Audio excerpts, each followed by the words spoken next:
अल्पावधीतच जनसामान्यांचा आवाज बनलेली आणि महाराष्ट्रातील चालू घडामोडी ठळक ताज्या बातम्या पाहण्यासाठी ब्रेकिंग न्यूज मराठी या वृत्तवाहिनीला सबस्क्राईब करायला विसरू नका।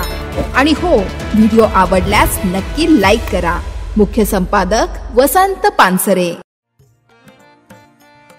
मैत्री शक्ती ग्रुप प्रतिष्ठानतर्फे स्तुत्य उपक्रम।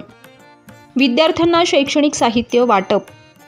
जंगलातून पायपीट करून गाठली शाळा। स्वातंत्र्य दिनाचे औचित्य साधून सामाजिक बांधिलकीच्या नात्यानं मुंबई ठाणे स्थित मैत्री शक्ती ग्रुप फाउंडेशनच्या वतीनं बोराळा जिल्हा परिषद शाळेतील विद्यार्थ्यांना शैक्षणिक साहित्य आणि पौष्टिक खाऊचं वाटप करण्यात आलंय। शालेय मुख्याध्यापक पी.डी. राठोड, सहशिक्षक विलास शेवाळे, मैत्री शक्ती ग्रुपचे दत्ता चव्हाण, शालेय व्यवस्थापन समिती पदाधिकारी आणि विद्यार्थ्यांच्या उपस्थितीत अघई ग्रामपंचायतचे सरपंच दीपिका अंधेर यांनी ध्वजारोहण केलं। शहापूर तालुक्यातील तानसा अभयारण्य क्षेत्रात व अतिशय दुर्गम भागातून जंगल सफारी करत बोराळा गावात मैत्री शक्ती ग्रुप फाउंडेशनच्या सदस्यांनी पोहोचून तेथील प्राथमिक शाळेतील विद्यार्थ्यांना शैक्षणिक साहित्यांची मदत केली। दरम्यान योगा शिक्षिका नीता सोनावणे यांनी विद्यार्थ्यांना योगाचे धडे देत योगाला आपल्या आयुष्यात अविभाज्य भाग बनवण्याचं आवाहन केलंय।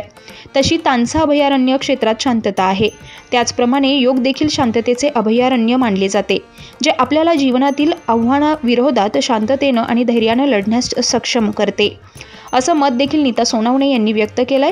पुस्तकांना आपले चित्र बनवा, तसेच विज्ञानाचे नवनवीन साहित्य व इतर शैक्षणिक धडे घेऊन उपक्रमशील विद्यार्थी म्हणून शाळेचा आणि देशाचा गौरव वाढवा, असं आवाहन प्रतिष्ठानचे दत्ता चव्हाण यांनी विद्यार्थ्यांना केलंय। यावेळी मैत्री शक्ती ग्रुप प्रतिष्ठानचे दत्ता चव्हाण, संतोष राऊत, सुशांत चव्हाण, सचिन राऊत, रवी शेठ, नीता सोनावणे, दिशा चव्हाण, संजना राऊत यांच्यासह गावातील नागरिक उपस्थित होते। Breaking news Marathi, Sachin Raut, Kasara.